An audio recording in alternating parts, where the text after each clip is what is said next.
አንድ ምእመን በዓመት 3 ጊዜ መቁረብ ግዴታው ሲሆን በካህናት ፍቃድ እስከ 7 ጊዜ መቁረብ ይፈቀድለታል።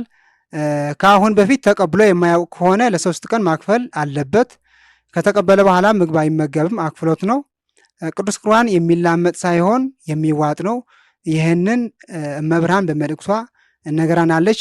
ነገር ግን እንዲሁም ደግሞ ከቅዱሳት መጽሐፍት በገድለ አቡነ መብዓጽዮን ላይ ኢትዮጵያዊ ኮከብ ጻድቁ አቡነ መብዓጽዮን በገድላቸው ከአንድ ካህን ጋር ሊያስቀድሱ ቅዳሴ ሲገቡ እመብርሃን በስርዓተ ቁርባን ሲቀበሉ ምእመናን ማለት ነው በሚያስፈራ ግርማ ትገለጥላቸዋለች እና ታለቅሳለች። ከዚ በኋላ ምን ሆነሽ ነው የምታለቅሽው ሲሏት ይህንን አታያቸውም? የሞተ ምስላቸው እኮ ነው፣ ልጄን ሕያው መሆኑ አያውቁም። እንደ ሞተ ስጋውን እያላመጡት እየበሉት ነው ያለው እንደ ሞተ ስጋ። እንዲህ ግን አይደለም፣ ስርዓቱ መዋጥ ነው ያለባቸውን ብላ እመብርሃን ለአቡነ መብዓጽዮን ትነግራቸዋለች ማለት ነው።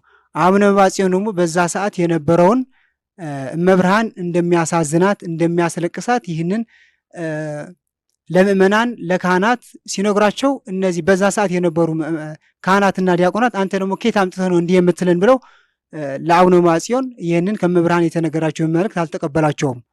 ነገር ግን በቅዱስ ገድላቸውን ተጽፎ እንዲሁም ደግሞ በዘመናችን ደግሞ መብርሃን በባሪያው በንግሥተ ነገሥታት አድረው ይህንን አስተምረውናል።